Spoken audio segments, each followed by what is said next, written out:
On the day my husband died, his brother shouted at me, "Now you're all mine." For 20 years, I lived in the worst place imaginable, created by the man who swore to protect me on the worst day of my life. Good afternoon, my dear friends. What a blessing to be able to talk with you today. My name is Eleanor Peterson. I'm 78 years old, born in a small town in Louisiana, but I've been living here in Portland, Oregon for almost 40 years now. I moved here after everything that happened back in the South, but I'll tell you about that in a little while. These days, I spend my time making my quilts and canning peaches that everyone in the neighborhood just loves. I started with those preserves when I first arrived here, you know.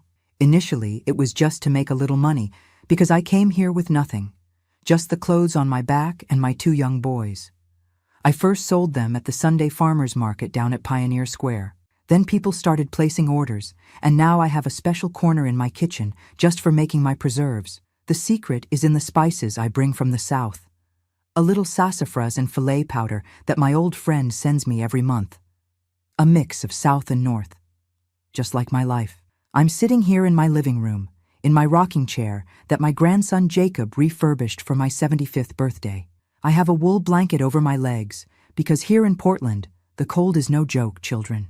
Nothing like the heat of Louisiana, where we'd sleep with the windows open and still wake up drenched in sweat. Behind me is a painting of a jazz festival, the only memento I brought from my homeland. Sometimes I look at it and can almost hear the trumpets and smell the jambalaya being prepared at the food stalls. Before I continue my story, I'd like to ask a small favor. If you're enjoying what I'm sharing, please hit that red subscribe button down below and then the notification bell. That way, you'll know when I come back to tell more stories from my life. My granddaughter Melissa taught me to say this. She says it's important. I don't understand much about these modern things, but I trust her. And you, my friends my age who are watching me, comment below what your favorite cake is, the one your mother used to make. Mine was sweet potato pie with pecans that my mama made every Sunday. I'll love reading your responses, but today I didn't come to tell a happy story, no, my children. I came to open my heart about something I've kept inside for many years. You know when you carry a weight on your back for so long that it almost becomes part of you? Well, I've been silent for nearly 5 decades, but now at this age, I realized I can't take this secret to the grave. It all started when I was just a girl in Louisiana, back when the town lived off fishing and cotton fields. We lived in a simple wooden house near the bayou. My father worked on the boats, and my mother took care of the house and sold sweet potato pies at the market. It was a simple life, but we never went hungry. At least not until that year of 1956, when the floods came stronger than ever and took almost everything we had. I think to understand my story, I need to go back in time and tell you about my family, about my childhood before everything changed. Because, you know, life has these things. Sometimes everything seems so right, so secure, and suddenly the ground disappears from under your feet. I was born in 1947 in a small Louisiana town, in a wooden house with a raised floor, like the riverside houses built to protect against the Mississippi floods. Our house was in the riverside neighborhood near the port, and from our window we could see the boats coming and going. My father, Arthur Peterson, was a tall, strong man who worked as a river pilot, guiding the larger boats through the treacherous paths of the river. He knew every bend, every sandbank, every passage of that river like the palm of his hand. My mother, Isabel Davis, was a woman with tanned skin and straight black hair that went down to her waist. She made the best sweet potato pies in the region with ingredients she prepared herself in our backyard. She had small but strong hands from kneading dough and preparing food. She woke up every day at 4 in the morning to start making the pies she sold at the market. We were 5 siblings. I was the middle child. My older brother Daniel helped Daddy on the boats from the age of 12. Then came my sister Zoe, who was 2 years older than me and was already so beautiful back then. Everyone said she looked like she had Native American blood, with her slightly slanted eyes and wide smile. After me came the twins, Oscar and Oliver, 4 years younger, 2 little troublemakers who were always up to something. Our house was simple but cozy. It had 3 rooms, one for my parents, one for the girls, and one for the boys. The kitchen was the heart of the house, with a wood stove that my mother lit every day before dawn. The smell of coffee brewing and fresh biscuits was what woke me up. In the backyard, we had peach trees, blackberry bushes, and a huge oak tree that gave us shade to play under during hot afternoons. Back then, life in our town was simple. The town only really got lively during the jazz festival, when musicians from all over Louisiana came to play. Our neighborhood cheered for the local band, and our house would be all decorated with colorful streamers during the festival. Daddy played the trumpet in the local band, and on performance days, he'd come home at dawn with sweaty clothes and a smile from ear to ear. My childhood was barefoot and filled with games by the river. We swam, fished for catfish with handmade nets, and played hide-and-seek among the boats docked at the port. During flood season, when the river rose, we'd navigate in canoes between houses and sometimes even inside them. The adults were worried, but for us children, it was an adventure. At school, I was a good student. I studied at St. Peter's School, which was a 20-minute walk from our house. I loved learning, especially about plants and animals in our region. Teacher Grace always said I had a knack for it, that I should continue studying. I dreamed of becoming a teacher myself one day. On Sundays, the whole family went to Mass at Our Lady of Mercy Church, the town's patron saint. Afterward, it was a special lunch day, fried chicken and cornbread that my mother prepared like no one else. In the afternoon, we would gather in the square with other families to chat, while we children ran and played until sunset. It was in 1956, I was 9 years old, when things started to change. That year, the flood was the worst our town had ever seen. The river rose so much that even our raised floor couldn't protect us. We lost almost everything. My father was out of work for months because navigation became too dangerous. That's when he started drinking whiskey, something he had never done before. At first, he drank only on weekends. He would come home late, but he was still affectionate with us. My mother was worried but didn't say anything. Then he started drinking every day. The money, which was already scarce, started going to Mr. Isidore's bar. My mother had to work twice as hard, making more pies, washing clothes for others, selling blackberries that we picked in the yard. Gradually, the Arthur I knew, that playful father who carried me on his shoulders and taught me how to fish, began to disappear. In his place emerged a man with a distant look, who came home smelling of whiskey and with bloodshot eyes. The fights with my mother began, first just arguments, then shouting, and then I remember the first slap he gave her. It was because of a fish. Daddy had come home drunk and wanted to eat, but there was nothing at home except cornmeal and a piece of fish that my mother was saving for the twins' breakfast, who were sick with fever. When she said she couldn't give him the fish, the slap came so hard that she fell to the kitchen floor. I saw everything from my bedroom door, paralyzed, not knowing what to do. That night, I cried quietly on my mat until I fell asleep. Zoe, my older sister, started spending more time away from home, saying she was helping at Miss Catherine's house, a lady who had a store near the port. She always came back with change that she gave to Mama, hidden from Daddy. Only later did I understand what was really happening. It was during this time, when I was about 10, that I met George, my father's younger brother, my uncle. He had left our town years before to work in New Orleans and returned when he heard about the difficulties we were going through. Tall like my father, but thinner and with a gentle way of speaking, George seemed to be our family's salvation. He brought money, helped rebuild parts of the house that were damaged by the flood, and even got my father a job with a shipping company in New Orleans. When he came to the house, he always brought a sweet for me: pecan praline, taffy, chocolate fudge. He said I was his favorite niece, the smartest, the prettiest. He would stroke my hair and tell stories about New Orleans, the big city where I would live someday too.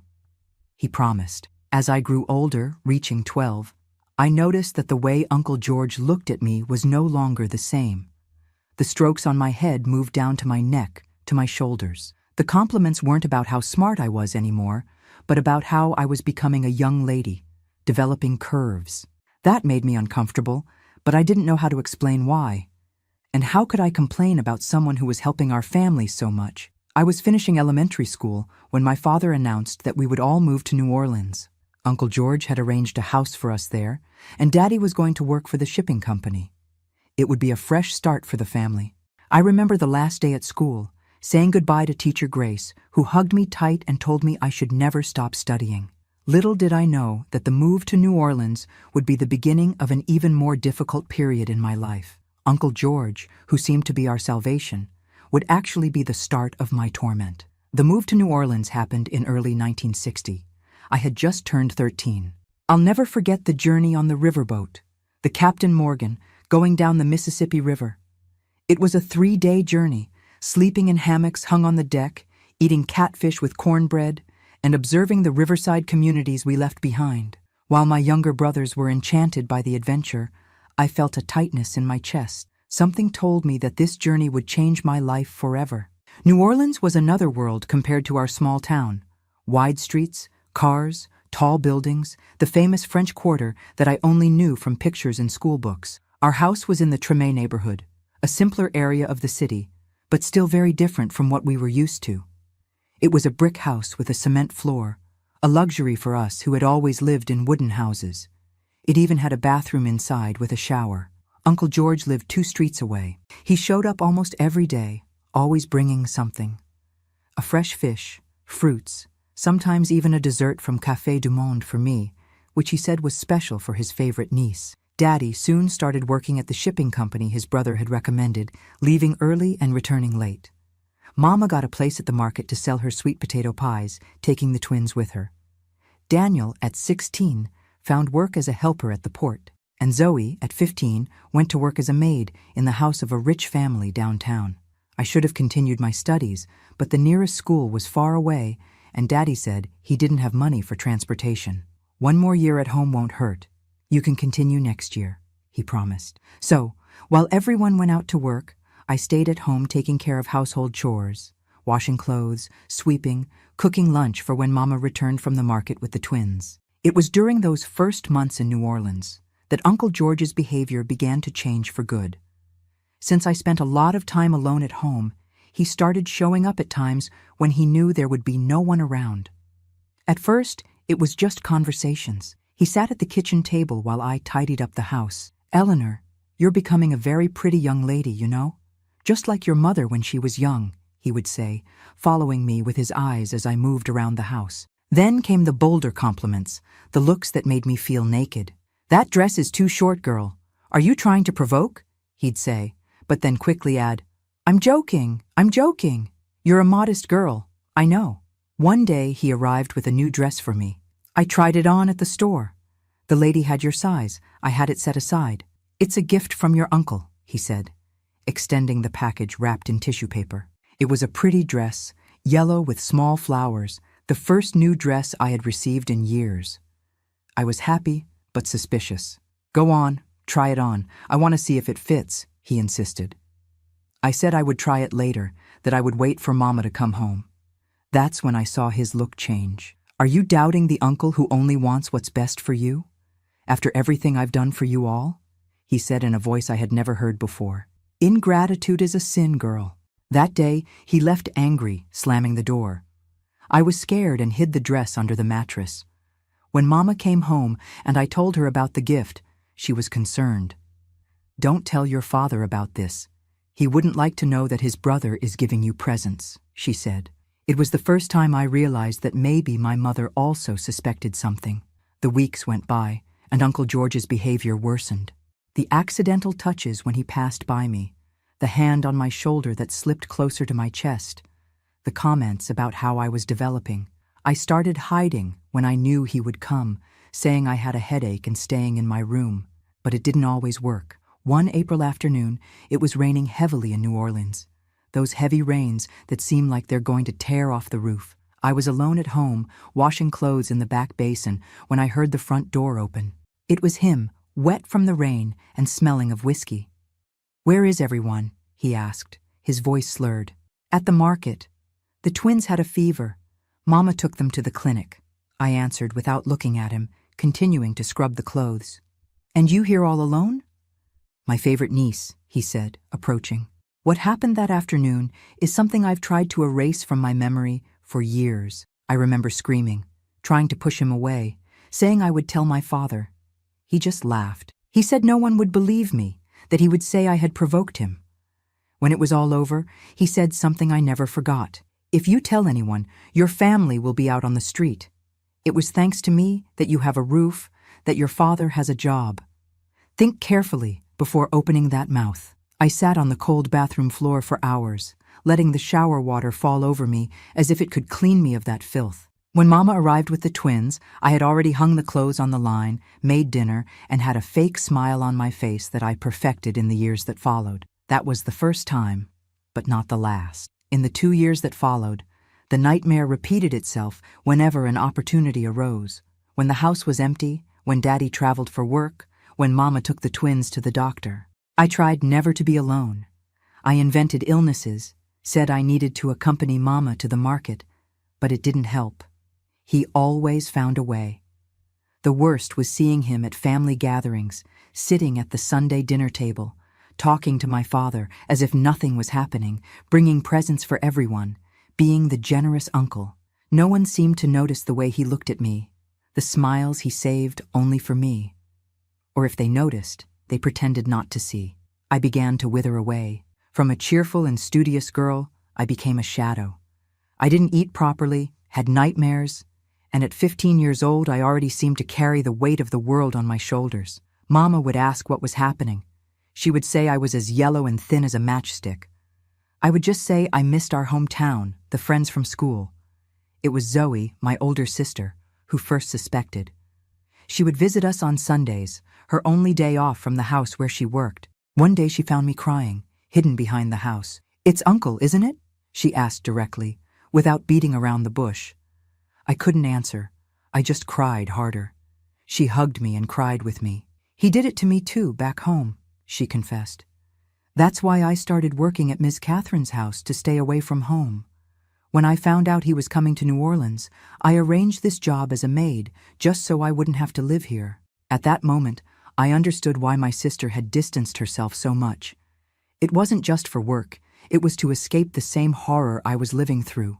"We have to tell Mama," I said. "She won't believe it, or worse, she'll believe it, but won't be able to do anything. We depend on him, Eleanor. Without the job he arranged for Daddy, without the house he helps pay for, where would we go?" She was right, and that destroyed me inside. We were trapped in a web he had carefully woven. The financial dependence, the power he wielded over our family, the fear of having nowhere to go. All of this kept us silent. When I turned 16 in 1963, I finally convinced my father to let me work.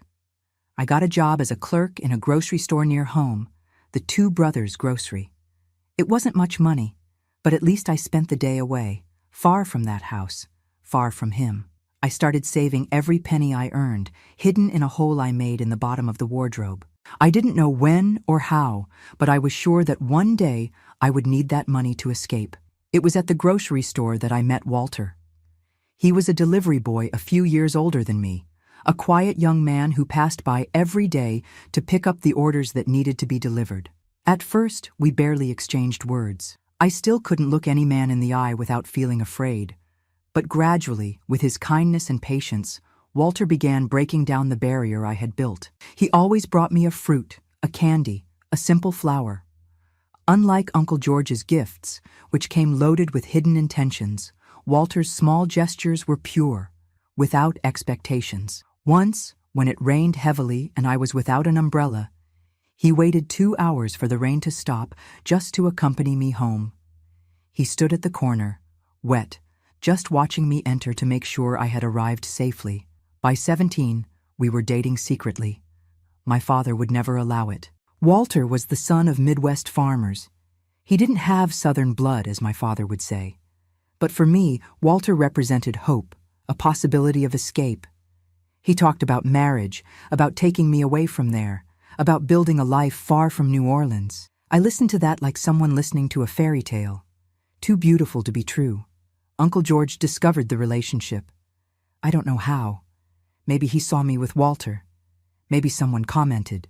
One night, when Daddy and Mama had gone to visit the twins who were sick at an aunt's house, he showed up at home, drunk and furious. "So the little niece got herself a boyfriend?" he shouted, cornering me in the kitchen. "You think you're going to run away from me? That you're going to get rid of your uncle who has done so much for you?" That night, was the worst of all. When it was over, I was as bruised on the outside as I already was on the inside. He left, slamming the door, leaving me lying on the kitchen floor. I managed to drag myself to the bathroom, clean up as best I could, and hide the marks with a long-sleeved dress, despite the suffocating heat of New Orleans. 2 days later, without saying anything to anyone, I sought out Walter at the warehouse where he worked. "I need to get out of here now." That was all I could say before collapsing in tears. Walter didn't ask questions. Maybe he saw the purple marks on my arms. Maybe he noticed my empty look, different from the usual. He just nodded and said, "We'll go to Chicago. I have a cousin there who can help us." The next morning, I left home, taking only a bundle with some clothes and the money I had saved for almost 2 years. I left a note for my mother, just saying that I needed to go, that one day I would explain everything, and please not to look for me. At the bus station, Walter was waiting for me with 2 tickets for the bus that would take us to Chicago. As the bus pulled away from New Orleans, I looked back one last time. I was leaving my family, my mother, my siblings, but I was also leaving the nightmare my life had become. I was 17 years old and carried scars that no one could see, but that would accompany me forever. The journey to Chicago was long and exhausting. From New Orleans to Chicago were 3 days by bus, crossing an America I hadn't even imagined existed. When we finally arrived, in June 1964, I was feverish and dehydrated. Walter's cousin, Jerome, was waiting for us at the Greyhound station, a huge and noisy place that left me bewildered. "My goodness, girl, you don't look well at all," said Jerome when he saw me. I could barely stand. Jerome lived in a tenement in the South Side, a small room with a shared bathroom in the hallway. He was a mechanic at a nearby garage, and as soon as we arrived, he went out to get an extra mattress where we could sleep. Walter and I got married a week later in a simple ceremony at the courthouse. Not out of love, although I liked him. What I felt was more gratitude than love, but out of necessity. A single girl living with 2 men, even if one was her boyfriend, would be cause for gossip. And besides, I was still afraid that Uncle George would come after me. Married, I thought I would be more protected. In the first weeks in Chicago, I hardly left the room. The noise of the big city scared me. The honking, the buses, the factories around. The smell of pollution gave me headaches. I missed the humid air of New Orleans, the smell of the river, the fresh fruits. Even with all the bad memories, a part of me missed home, my mother, my siblings. Walter soon got a job as a delivery man at a textile factory. He would leave early and return late, while I stayed alone in the room, huddled in a corner, startled by any noise in the hallway. At night, when he approached, I trembled. I couldn't bear the touch of any man, not even his, who had been so kind to me. "What did they do to you, Eleanor?" he asked one night, after I abruptly pulled away when he tried to kiss me. I never managed to tell everything. The words got stuck in my throat, as if saying them out loud would make everything even more real. I just said that my uncle had messed with me, without going into details. Walter understood enough and started sleeping on the floor, leaving me alone in the bed, respecting my space, my time. I began having constant nightmares. I would wake up screaming in the middle of the night, sweating, my heart racing. I dreamed I was back in that house in New Orleans, that Uncle George was opening my bedroom door, that I couldn't scream for help. Walter would wake me from these nightmares without touching me, just calling my name from afar until I returned to reality. During the day, I had crying spells for no apparent reason. Something as simple as the smell of fried fish being cooked in the neighborhood, which reminded me of my mother's kitchen, or a man's voice in the hallway that for a moment sounded like his, was enough to make me break down. I lost weight. My hair started falling out.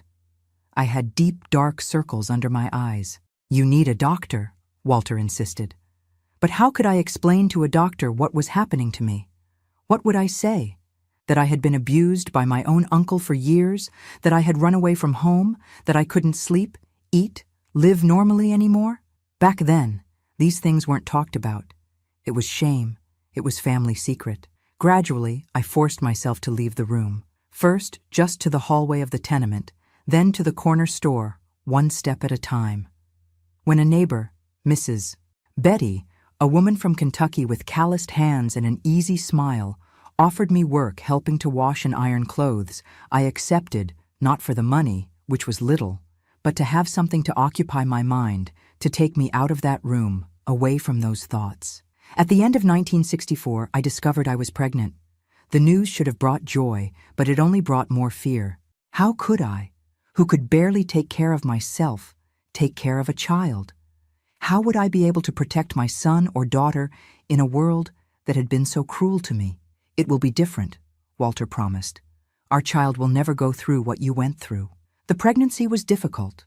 I had severe morning sickness throughout the entire period, high blood pressure, and the constant fear that something would go wrong. When Brian was born, in July 1965, it was a complicated delivery. I spent almost 2 days in labor at Cook County Hospital, delirious with fever.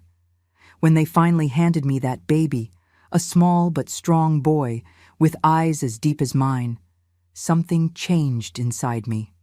Looking at him, so innocent, so pure, I made a silent promise. No one would ever do to him what they did to me.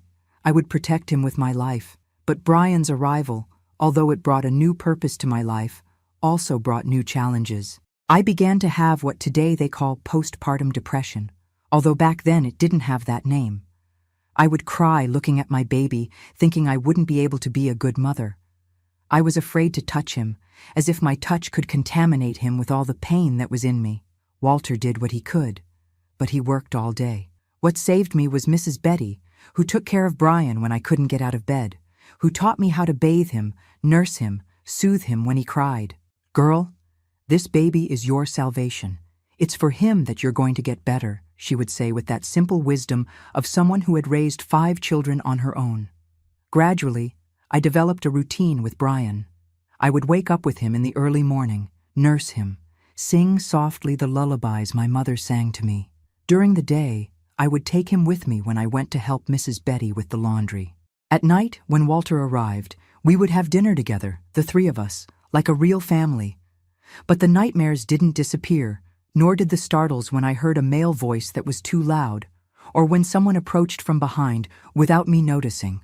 There were days when I could barely eat, when the simple act of leaving the tenement seemed an impossible task.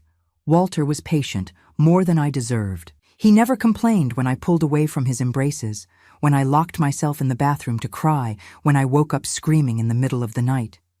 He worked hard, managed to move us to a larger room in the same tenement, bought a crib for Brian, but I could see in his eyes that he also suffered with my suffering, without knowing how to help me.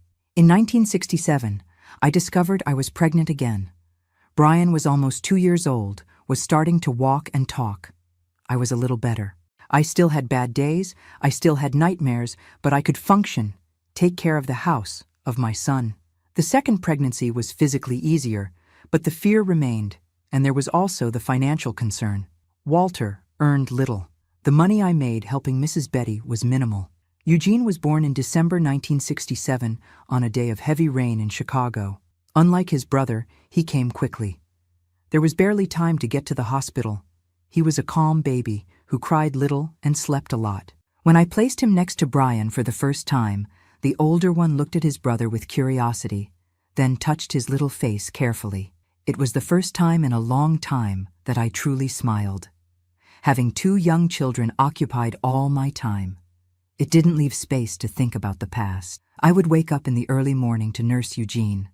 Then I would prepare breakfast for Walter, get Brian ready to stay with Mrs. Betty while I washed clothes, made lunch, cleaned the room, took care of the 2 in the afternoon, prepared dinner. I would fall into bed exhausted every night, but the past never completely goes away. It was there in the shadows, waiting to catch me when I least expected it. In 1968, I received a letter. It was from Zoe, my sister. I don't know how she got my address. Maybe Walter had written to someone in New Orleans. Maybe some mutual acquaintance had found us in Chicago. The letter was short, written in a shaky handwriting, as if my sister had had difficulty putting the words on paper. "Dear sister, I hope you are well. Mama suffered a lot with your departure. She was sick for months. Daddy is the same, working on the river. The twins grew up. They're working too. Uncle George got married. He has a little daughter now. I worry about her. I wish I could do something. I miss you. If you can, let us know how you are. With love, Zoe." The letter made me vomit as soon as I finished reading it. The idea that Uncle George had a daughter, a defenseless little girl in his hands, made me sick. I wanted to go back to New Orleans, take that child away from there, denounce him. But how? Who would believe me? What proof did I have besides my word against his, a respected man in the community? That letter brought everything back. The fear, the helplessness, the guilt for having run away and left behind people who might need protection. I started having nightmares every night again, crying spells during the day. Walter found me once sitting on the bathroom floor, rocking back and forth, hugging myself, mumbling incoherently. That's when he decided we needed to leave Chicago, not just because of my mental state, which had worsened again, but also because the financial situation was difficult. The factory where he worked had reduced staff, his salary had decreased, the rent in the tenement had increased. I have a friend who went south to a town called Asheville in North Carolina. He says there's work there in the lumber mills that pays well. The cost of living is lower. The climate is better for the children, he said one night while the boys were sleeping. We could start over, Eleanor, away from all this. At that moment, the idea of going to a completely different place, where no one knew us, where the past couldn't reach us, seemed like the only way out. I replied to Zoe's letter with few words, just saying that I was well, that I had 2 sons, that I lived in Chicago but was moving. I didn't give an address. I didn't talk about Uncle George. I couldn't. In the spring of 1969, we sold the little we had and boarded a bus to North Carolina. Brian was 4 years old, Eugene a year and a half. We left behind the tenement in the South Side, Mrs. Betty, who cried as she said goodbye to us, and all the bad memories that Chicago carried. I was 22 years old, and once again I was running away in search of a fresh start. What I didn't know was that no matter how much you run, there are things that go with you, at the bottom of your luggage, hidden among the clothes and the few belongings. Things that only time, a lot of time, can heal. And some of them, not even time heals completely. We arrived in Asheville on a cold day in September 1969. It was a small town, nestled among pine forests, so different from everything I knew that it seemed like another country. The pure, cold air of the Appalachian Mountains burned my lungs, accustomed to the humid heat of Louisiana and the pollution of Chicago. Brian, with his 4 years, was enchanted with the first frost he saw, running to touch the white ground as if it were magic. Eugene, still a baby, cried with the cold that his thin clothes couldn't combat. In the first days, we stayed at the home of Aidan, Walter's friend, who had invited us to come. It was a simple house but cozy, with a wood stove that stayed lit all day. His wife, Irene, welcomed us with open arms, despite the tight space. They already had 3 children. "You'll stay here until you get settled," said Aidan. "I've already talked to the manager at the lumber mill. There's a spot for you, Walter." The Blue Ridge Lumber was the main employer in the region. Walter started working there a week after we arrived as a helper in the sawmill. It was hard, dangerous work, but it paid better than anything he had managed to get in Chicago. I helped Irene at home, taking care of the children while she worked as a seamstress for a local clothing factory. In 2 months, we managed to rent a small house on the outskirts of town. It was small, just 2 rooms, but it was ours. For the first time since I left Louisiana, I felt like I had a place to call home. I got some furniture donated by the local church, a bed, a table with chairs, a crib for Eugene. I planted herbs in the small backyard. Brian started attending the local kindergarten. The first winter in Asheville was a test of endurance. The cold reached 10 degrees below zero, something unimaginable for someone who had spent their life in the heat of Louisiana. We didn't have adequate clothes, nor enough blankets. The boys got sick several times with colds and pneumonia. I spent the nights awake, putting wet cloths on their foreheads to bring down the fever, burning eucalyptus leaves to help them breathe. It was during this time that I met Edith, a lady in her 60s who lived next door. A widow, she lived alone in a house as small as ours, but she tended the most beautiful garden on the street. When she saw me struggling to carry Eugene, burning with fever, towards the health clinic, she offered to help. "Let me look after the other boy while you take this one to the doctor," she said, extending her arms to hold my bag of diapers. That simple gesture was the beginning of a friendship that would change my life. Edith was a retired midwife, knew medicinal plants, knew how to treat illnesses with home remedies that worked better than pharmacy medications. When the boys got sick, she prepared syrups of horehound with honey, teas of wild cherry bark, poultices of lard with eucalyptus leaves that she placed on their chests. Gradually, I began to trust her, telling pieces of my story. I never told everything. Some things are too hard even to say out loud, but she seemed to understand even what I didn't say. "The eyes speak what the mouth keeps silent, child," she told me once, while teaching me how to can peaches, a local specialty. I've seen that same look in other women. You don't have to tell if you don't want to. The work in the lumber mill was dangerous. Accidents happened frequently. In 1970, Walter had 2 fingers on his left hand crushed by a log. He was unable to work for 3 months, receiving only half his salary. It was a difficult period. I started washing clothes for others, as I did in Chicago, to supplement the income. Edith helped me with the children while I worked. When Walter returned to work, something had changed in him. The accident left him bitter, frustrated at not being able to do everything he did before. He started drinking on weekends, something he had never done before. At first it was just a beer on Saturday night. Then it was 2, 3. Soon he was coming home stumbling, smelling of whiskey. The memories of my alcoholic father, of the fights between my parents in Louisiana, came back strongly. The fear I felt when I heard stumbling footsteps approaching the door. I started hiding the boys in the bedroom when he came home drunk, locking myself in with them until he fell asleep. One day, in 1971, Walter came home drunker than usual. He had just found out that he would be demoted at the lumber mill for not being able to operate certain machines due to the injury to his hand. He would earn less, have less respect. His frustration exploded that night. He broke plates, shouted, accused me of not being a good wife, of never being able to be a real woman for him. A cruel reference to my difficulty with intimacy, a consequence of the abuse I suffered. When he raised his hand to hit me, something inside me broke. It wasn't just the fear of being hit, it was as if all the wounds from the past had been reopened at once. I took the boys, still in their pajamas, and ran to Edith's house. We stayed there for 3 days. When I returned home, I found Walter sober, remorseful, swearing he would never drink again. And for the first time since I met him, I told him everything. I told him about the years of abuse, about Uncle George, about the nightmares, about the constant fear. I talked for hours, as if a dam had broken inside me.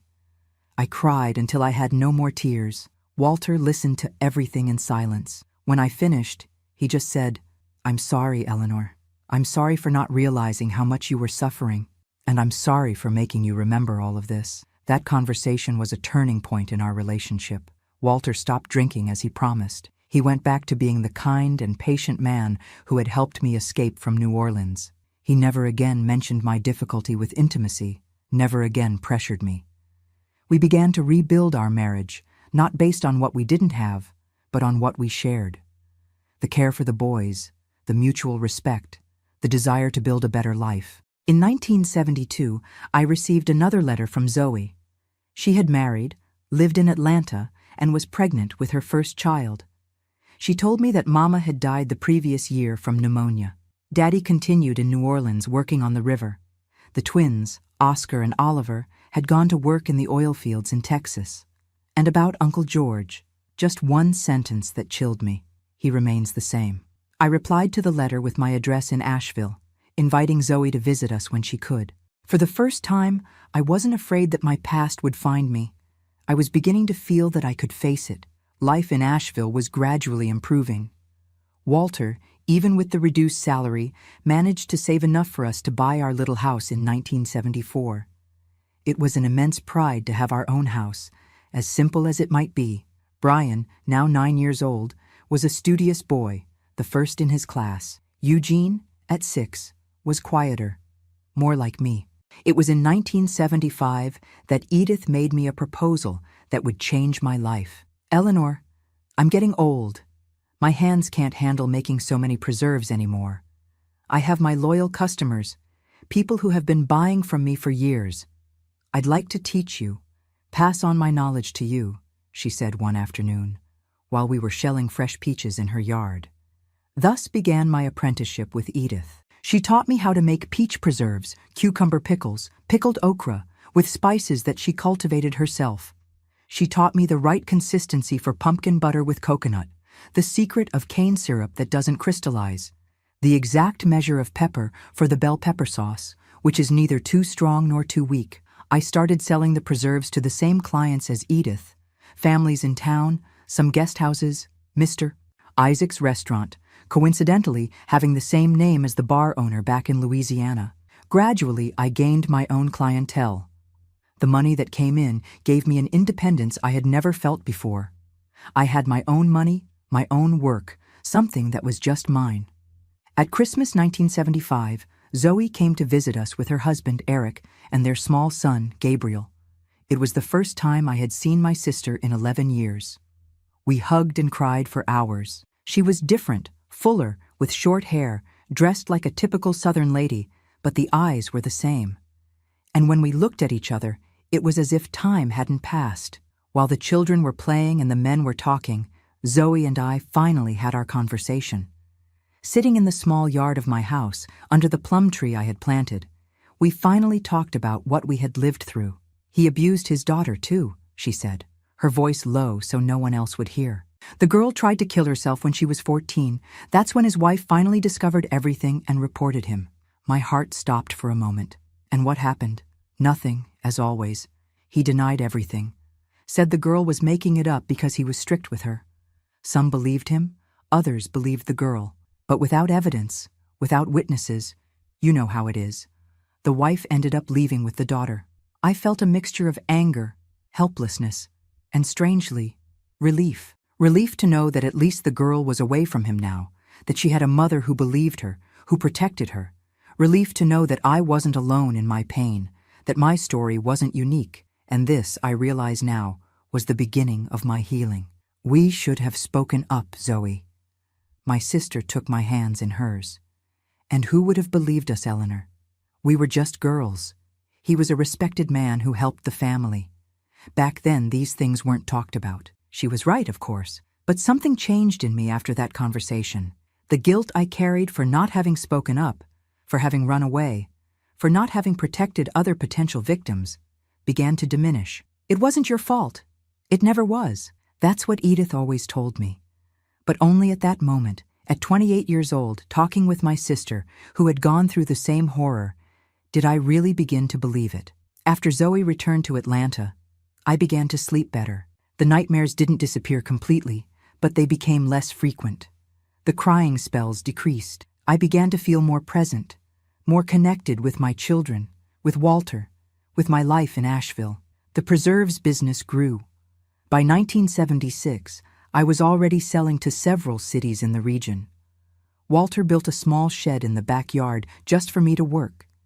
Edith, even with fragile health, came every day to help me, to teach me new recipes. "You have a gift, child," she would say. "Your hands have love. That's why everything you make tastes so good."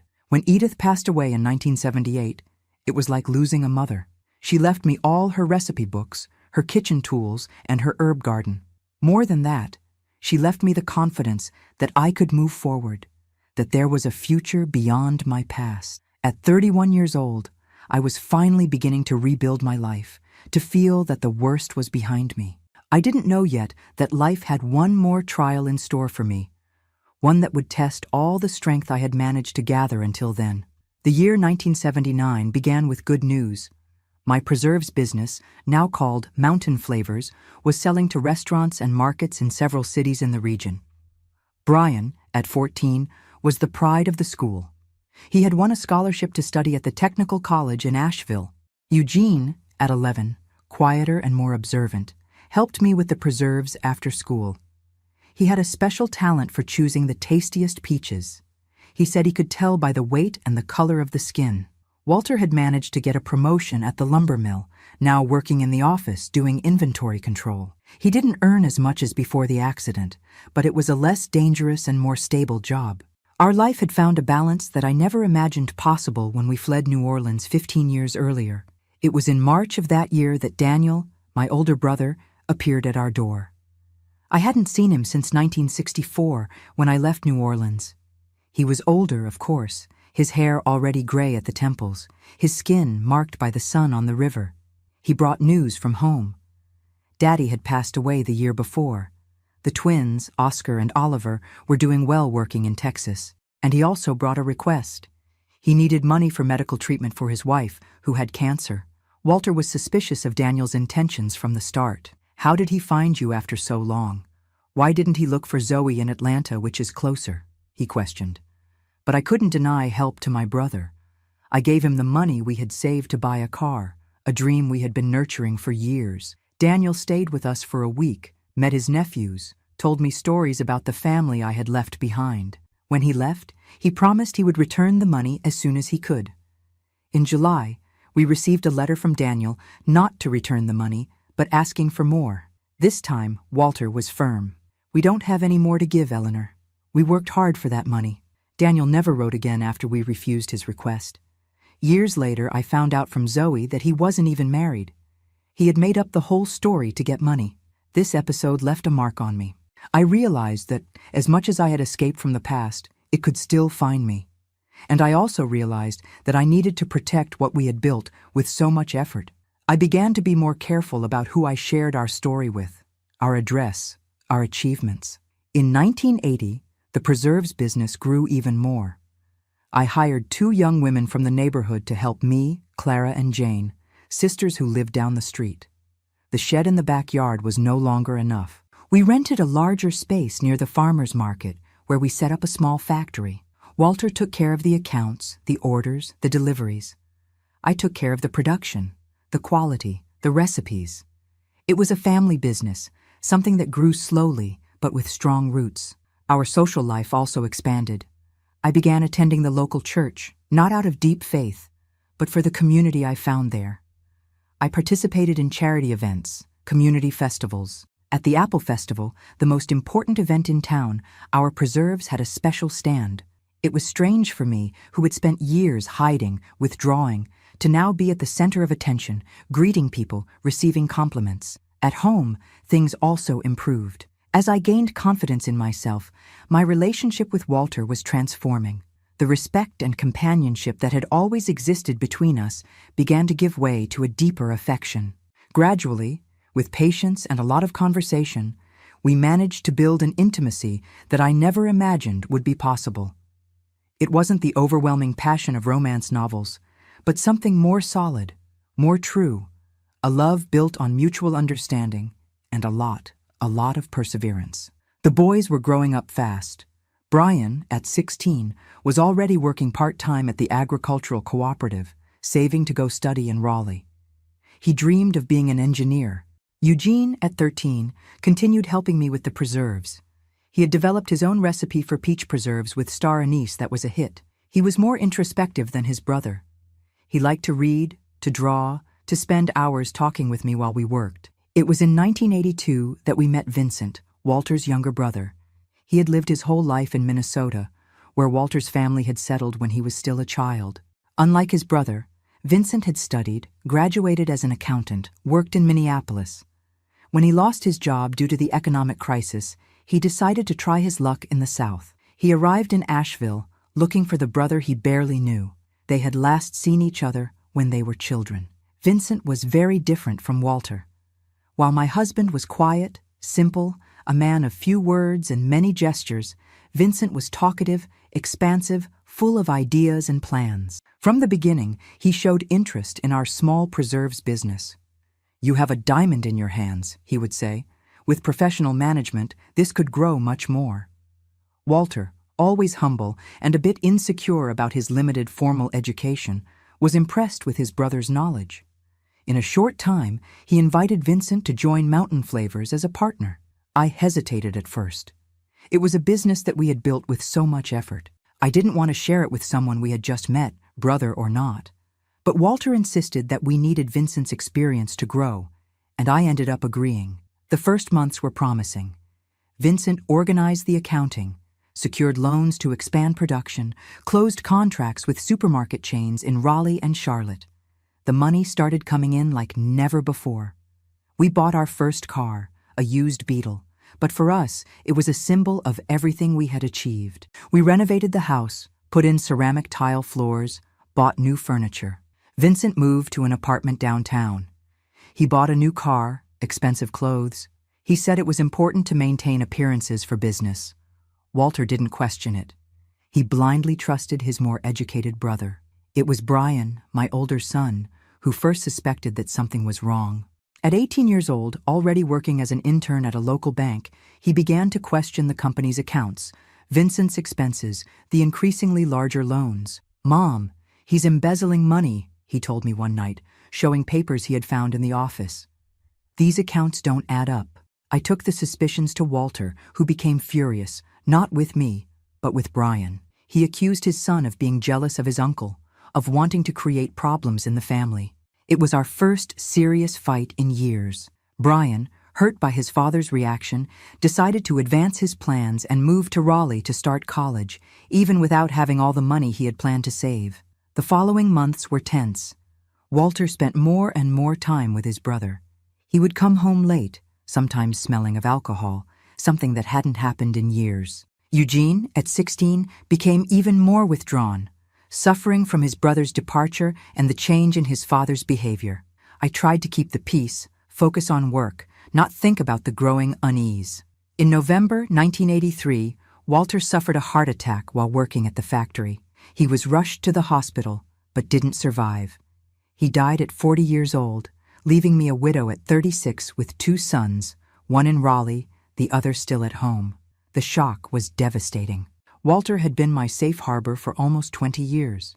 The man who helped me escape the hell in New Orleans, who gave me 2 sons, who built a life with me from scratch, not once, but twice. Despite all the difficulties, we had found each other.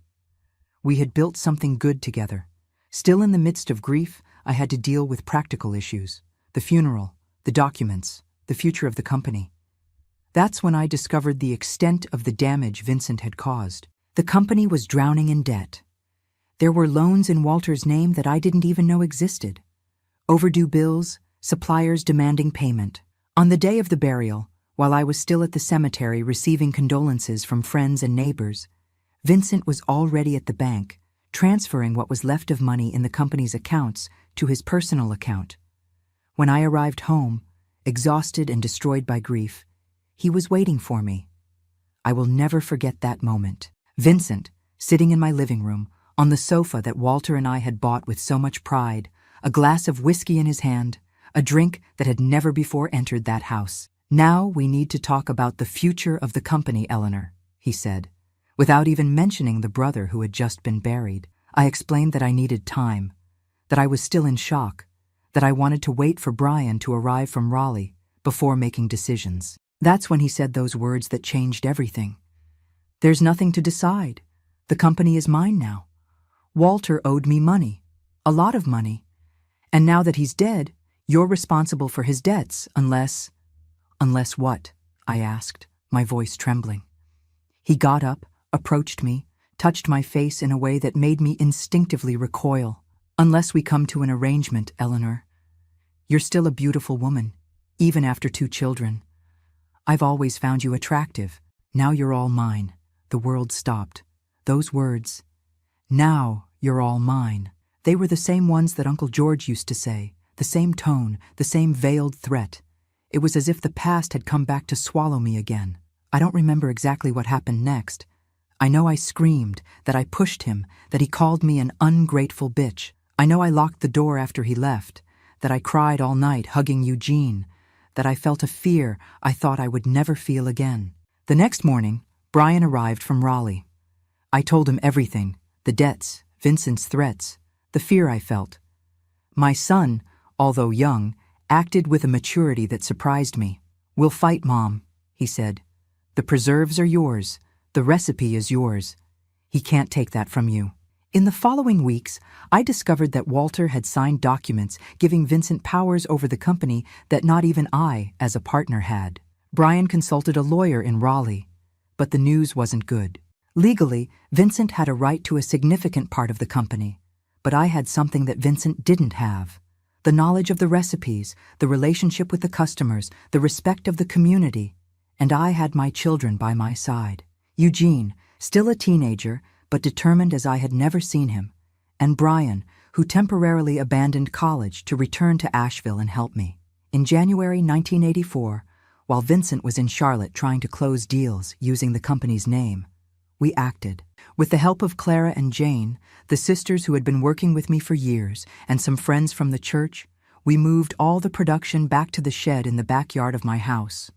We took the equipment that was ours, the pots, the jars, the labels. We left the rented space empty. Vincent returned furious, threatened to sue, to call the police. But Brian had been careful. We took only what could be proven to be ours, acquired before Vincent's entry into the partnership. The rented space was in the name of the company, so we couldn't take it, but we didn't have to pay the rent either. That would be for Vincent to resolve. We started from scratch. Once again, we created a new brand, Grandma's Delights, in honor of Edith, who had taught me everything. At first, we worked only with the oldest and most loyal customers, those who knew me personally and trusted me. Gradually, we began to regain space. Vincent tried to compete, hired other people to make preserves similar to mine, but without success. No one knew the exact point, the right seasoning. That was in my head, in my hands, in the knowledge that Edith had passed on to me and that I had perfected over years. In 1985, Brian returned to Raleigh to continue his studies, but he came every weekend to help me with the accounts, with the contracts. Eugene, at 18, decided not to go to college. He wanted to stay and work with me. He had a natural talent for business, despite his young age. Gradually, Grandma's Delights grew again. Not as quickly as before, not as large as we had dreamed, but in a more solid, more controlled way. I learned the lesson the hard way. Not all growth is healthy. Not every opportunity is beneficial. Sometimes it's best to grow slowly, with strong roots. In 1986, I found out that Vincent had left Asheville, in debt and with a bad reputation. He moved to Tennessee, where he tried to open other businesses without success. Years later, Brian discovered that he had died alone in a public hospital in Knoxville. I didn't feel joy at the news, just a sense that a cycle had closed. The following years were of reconstruction, not just of the business, but of myself. Walter's death had reopened old wounds. Vincent's behavior had reignited old fears. I started having nightmares again, anxiety attacks, but this time, I wasn't alone. I had my children. I had friends like Clara and Jane. I had the Asheville community that knew and respected me. And I also had an inner strength that had been forged through all the trials. I was no longer the frightened girl from Louisiana, nor the traumatized young woman who arrived in Chicago, not even the insecure woman of the first years in Asheville. I was a survivor, a woman who had faced the worst that life could offer and still found reasons to move forward, to rebuild, to believe that better days would come. And they did come. Gradually, with hard work and determination, Grandma's Delights established itself as a respected brand in the region. My life found a new balance, not perfect, but real, built with my own hands, sustained by my own strength. The years that followed Vincent's departure were of hard work and gradual recovery. In the 1990s, Grandma's Delights consolidated itself as a traditional brand in North Carolina. We kept the production on a smaller, more controllable scale, but with impeccable quality. Our peach preserves became a characteristic product of Asheville, sought after by tourists and appreciated by local residents. Brian graduated in business administration in 1989, and despite receiving job offers from large companies in Raleigh, decided to return to Asheville. "My place is here, helping to manage the family business," he said. He married in 1992 to Melissa, a math teacher he met in college. They built a house 2 blocks from mine, and in 1994 gave me my first grandchild, Jacob. It was one of the greatest joys of my life, holding that baby in my arms, seeing the continuity of the family I had fought so hard to build. Eugene, who had always been the more reserved one, found his path in a different way. He developed a special talent for creating new recipes, experimenting with combinations of spices that I would never have imagined. In 1995, he met Isabella, daughter of Italian immigrants who had settled in the Hendersonville region. They married in 1997, and Eugene moved to her family's property, where they began to grow organic herbs and spices that they supplied for our preserves. In 1999, my granddaughter Laura was born, a girl with curly hair and bright eyes, who from an early age showed the same curiosity as her father for plants and their properties. In the early 2000s, now over 50, I began to reduce my work pace. Brian took over the day-to-day management while I focused only on supervising the production, ensuring that the quality remained the same. Eugene, even living in Hendersonville, came every week to bring fresh spices and work on new recipes. In 2003, I received news that deeply shook me. Zoe, my sister, had died of cancer in Atlanta. We didn't see each other often. The distance and daily occupations kept us apart, but we maintained contact through letters and later by phone. Her death made me reflect on everything we had lived through, on the secrets we shared, on the strength we both demonstrated in rebuilding our lives after so much suffering. That same year, Brian and Melissa had their second child, a boy they named Gabriel. 2 years later, in 2005, Eugene and Isabella had another daughter, Clara. My family was growing, strengthening, creating new roots. In 2008, at 61 years old, I decided to pass the supervision of production to Clara, who had been working with me for almost 3 decades. I didn't retire completely. I continued going to the factory a few times a week, making small special batches of preserves for specific occasions, teaching the most traditional recipes to the new employees. But now I had more time for myself, for my house, for my grandchildren, who came to visit me almost every day. It was during this time that I began to cultivate a garden in the backyard of my house, inspired by memories of Edith's garden.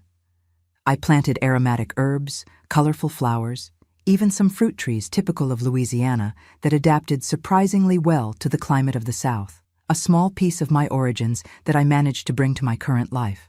In 2010, Grandma's Delights took a new step. Brian, always visionary, opened a small store in downtown Asheville where we sold not only our preserves, but also other artisanal products from the region: honey, cheeses, wines, crafts. The store became a meeting point for the community and an attraction for tourists visiting the city. The years went by, and the grandchildren grew up. Jacob, the oldest, followed in his father's footsteps and went to study business administration. Laura inherited her father's talent for cooking and began to develop her own recipes, some of them incorporated into the family's product line. Gabriel and Clara, the youngest, were still teenagers, but already showed interest in the family business. In 2015, at 68 years old, I had a health scare. A mild stroke left me hospitalized for 2 weeks. There were no serious sequelae, but it was a warning. The doctors recommended that I further reduce my activities, that I take better care of my diet, that I take daily walks. The whole family mobilized. Brian insisted that I completely leave the work at the factory. Eugene came to visit me more frequently, bringing teas and natural remedies that he cultivated.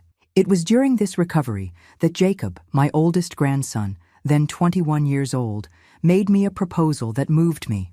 "Grandma, I want to record your stories," he said, showing a digital recorder he had bought. "Not just the recipes, but your life, your memories. It's important that this doesn't get lost." Initially, I was reluctant. There was much of my story that I had never told completely, not even to my children. The most painful parts, the darkest details of what I experienced with Uncle George, with Vincent. But Jacob insisted, with the kindness and determination he inherited from his grandfather. "Tell what you want, Grandma, what you feel comfortable with. But your story is important. It's part of who we are." So we began a series of recordings. Gradually, sitting in my rocking chair with Jacob attentive by my side, I began to unravel the skein of my life. I talked about Louisiana, about childhood by the river, about the move to New Orleans. I told about Walter, about the escape to Chicago, about the difficult first years. I talked about the fresh start in Asheville, about Edith, about the birth of the preserves business. I shared the recipes, the secrets of the spices, the techniques I learned and perfected over the years. About the abuse, I spoke in a veiled way at first. just that bad things had happened, that people who should have protected me had hurt me. But with time, with the trust that grew between us, I opened up more. Not in explicit details. Some things are too hard even to say out loud, but in the emotional truth of what I lived through, in the impact it had on me, in the constant struggle to overcome it. Jacob listened to everything with respect, sometimes with tears in his eyes, other times with indignation. He never pressured me to tell more than I was prepared to share. Those recording sessions became a kind of therapy for me, a way to look at the past, no longer with fear, but with the perspective of someone who survived, of someone who built something good despite everything. In 2018, Jacob graduated and returned permanently to Asheville to work with his father. He brought new ideas, ways to expand the business to e-commerce, to reach customers throughout the United States. I remember him sitting in my kitchen, showing on his computer how the virtual store he had created for Grandma's Delights worked. "Grandma, your preserves are going to reach places you can't even imagine," he said excitedly. I smiled, imagining my jars of preserves traveling to New York, Los Angeles, maybe even New Orleans. It was a strange and wonderful thought at the same time. The last few years have brought small but significant changes. In 2020, with the pandemic, we all became more secluded. My grandchildren, worried about me, practically forbade me from leaving the house. They took turns bringing me groceries, keeping me company, with masks and social distancing, of course, to ensure that I didn't feel alone. It was a difficult period, with much uncertainty, but it also strengthened family bonds. In 2022, Laura, my granddaughter who graduated in culinary arts, opened a small cafe adjacent to the store downtown, where she served dishes that incorporated our preserves. Grandma's Cafe became an immediate success with lines on weekends. I remember the first time I went there, arm in arm with Brian, and saw my name, my photo on the wall, the recipes I taught being served to so many people. It was a moment of pure joy and pride. Today, in 2025, at 78 years old, I lead a quiet life. My routine is simple. I wake up early, a lifetime habit. I tend to my garden in the cool mornings. I receive visits from my grandchildren in the afternoon. I knit on colder nights. Once a week, I go to the factory, not to work anymore, but to smell the spices, to see the familiar faces, to keep alive the connection with what I built. Sometimes, Jacob still brings his recorder. We sit on the porch drinking tea, a habit I acquired here in the South, and continue to weave the tapestry of my life. There are days when the memories are light. Funny stories from the early years in Asheville, the mischief of the boys when they were small, the challenges of learning to make preserves on a large scale. Other days, the memories are heavier, darker, fragments of the past that still hurt when touched. But even on these difficult days, there is a fundamental difference. Now I look back, not with fear, not as a victim, but as a survivor, as someone who faced the worst that life could offer, and still managed to build something good, something sweet, something that feeds not only the body, but also the soul. My house today is a place of gatherings. On Sundays, the whole family gathers for lunch. My children, daughters-in-law, grandchildren, sometimes even close friends. The large table on the porch is full, noisy, alive. We serve the preserves that bear my name. We tell stories. We laugh. Sometimes we even sing the old songs that my mother sang in Louisiana. In these moments, I look around and feel a deep gratitude for having survived, for having found strength where I thought there was none, for having built a family that is my greatest pride, for having transformed simple recipes taught by a kind neighbor so many years ago into a legacy that will continue beyond me. Life wasn't easy. It wasn't fair many times. There were moments when I thought I couldn't take another day, that the weight of memories would crush me. But here I am, sitting in my rocking chair, watching the sunset over the Appalachian Mountains, hearing in the distance the voices of my grandchildren, a survivor, a winner in my simple and stubborn way. And if there's one thing I've learned in all these years, it's that our story doesn't define who we are. What defines us is what we choose to do with it. We can let the wounds of the past paralyze us, or we can use them as an impulse to build something new, something better. I chose the second path. It wasn't easy, it wasn't quick, but each small step was worth it. My dear friends, coming to the end of this conversation with you, I feel my heart lighter. I never thought that one day I would have the courage to tell my story like this, openly. For so many years, I carried these secrets like stones inside my chest, thinking that silence would protect me, that forgetting would be possible. But I learned that some wounds only begin to truly heal when exposed to the air, when shared. If you who are watching me carry wounds similar to mine, I want to tell you something that took me decades to understand. It wasn't your fault, no matter what they told you. No matter if you couldn't scream, if you couldn't run away, if it took you a long time to tell. It wasn't your fault. The blame is always, always, on the one who abuses, who hurts, who betrays the trust of a child, of a woman, of any vulnerable person. For a long time, I asked myself, why me? Why in my family? Why so many women in my family? Today, I understand that there is no answer to this. Abuse happens in all social classes, in all regions, in all families. It feeds on silence, on fear, on the shame we feel. But the shame shouldn't be ours. If you are going through a situation of abuse now, please seek help. Today, there are resources that didn't exist in my time. Call the National Sexual Assault Hotline at 1-800-656-HOPE 4673. It's free and works 24 hours. Look for a local crisis center in your city. Talk to someone you trust, a teacher, a doctor, a friend. Don't carry this burden alone, as I carried it for so long. For the mothers and fathers who are watching me, pay attention to your children, talk about boundaries, about their bodies, about the right to say no. Teach them that there are good secrets and bad secrets, and that secrets that make a child feel bad or scared should always be told, even if an adult has asked them not to tell. Believe them when a child speaks. I would have given everything for someone to believe me when I finally had the courage to speak. Sometimes I wonder how my life would have been if I had received help earlier.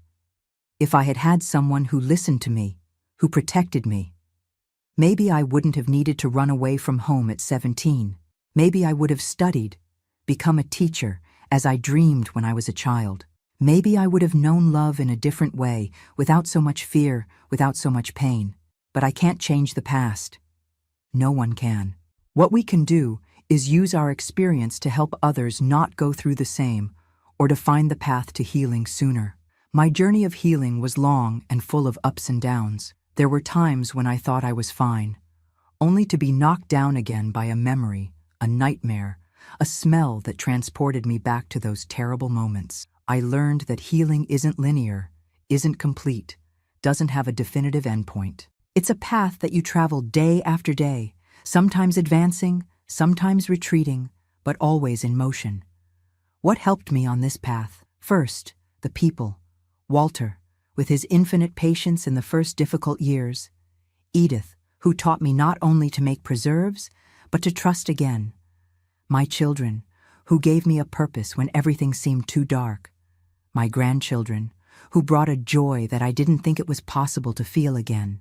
Then, the work. Transforming simple ingredients into something tasty that brought pleasure to people was a form of healing.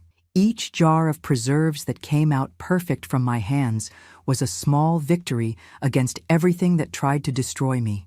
And finally, with time, the courage to look at the past, not as a victim, but as a survivor, to recognize the strength I had to start over so many times, to build a good life, despite everything, to not repeat with my children and grandchildren the patterns of pain that I lived through. This is perhaps the most important message I want to leave. You are stronger than you think. Even on days when you can barely get out of bed, even when memories seem to swallow you, even when fear seems bigger than everything, you have within you a strength that no one can take away. A strength that has kept you alive until now, that made you continue even when it seemed impossible. I discovered this strength gradually, in small moments, when I managed to look into the eyes of my newborn son and promise him a life different from the one I had. When I had the courage to tell the truth to Walter, even fearing his reaction. When I faced Vincent, even terrified by his threats. When I started over from scratch at 37, with 2 children to raise, and only my preserves recipes as a resource. It's not a heroic strength like in the movies. It's an everyday, silent strength that manifests itself in continuing to live, in getting up one more time, in finding small joys, even on the most difficult days. It's the strength to plant a garden, even knowing that winter will come, to love, even knowing that pain exists, to trust even after so many betrayals. If you're in the middle of the storm right now, maybe you can't see this strength in yourself, but it's there. And one day, not today, maybe not tomorrow, but one day, you'll look back and be surprised by how much you were able to endure, by how much you were able to overcome. Today, at 78 years old, sitting in my rocking chair, looking at the garden I planted, hearing the voices of my grandchildren in the distance, I can say that it was worth it. Not the suffering. That never is worth it, never has justification. But it was worth not giving up, not letting what they did to me define who I would be forever. The frightened girl from Louisiana, the traumatized young woman from New Orleans, the panicked mother from Chicago, they are all parts of me, but they're not all that I am. I am also the entrepreneur who built a business from scratch, the mother who raised 2 good and upright sons, the grandmother who now passes on not only recipes, but values, stories, love. This is the true miracle, that despite everything that tried to destroy me, I am still capable of loving, of creating, of feeling joy, that violence didn't manage to kill my capacity to see beauty in the world, to feel gratitude for the small things, to believe that kindness exists, even having known the worst of human malice. If you've come this far with me, thank you for listening to my story. Thank you for being a witness to my journey, to my pains and my victories. There is a special power in being heard, in having your story validated. For so long, I thought I needed to hide, to disguise, to forget. Today, I understand that sharing is part of the healing, not just for me, but perhaps for someone who is watching and who needs to hear that they are not alone, that healing is possible, that there is life beyond trauma. My dear friends, if this story touched your heart, don't let this video pass without doing anything. Right now, press that subscribe button and activate the bell. You know why? Because each subscription is like a hand extended to so many other grandmothers who need to have the courage to tell their stories too. If you know someone who might be going through what I went through, share this video immediately. You might save a life today, my child. You might change the destiny of someone who is suffering in silence. And if you've made it this far, leave a comment letting me know which state you're watching from. I'd love to know where all my new friends are from across the country. This will show me who really listened to my story to the end. Do it now. Don't wait another minute. I'll say goodbye now, returning to my quiet routine, to my garden, to my preserves, to my family, which is my greatest treasure. But before I leave, I want to share one last thing with you. What I've never told anyone until today is that during all these years, I kept a letter that Uncle George sent me shortly before he died, begging for my forgiveness and confessing that what he did to me and other girls tormented him until his last breath. I never answered that letter, but I kept it as proof that in the end, the truth always finds a way, even if it takes a lifetime.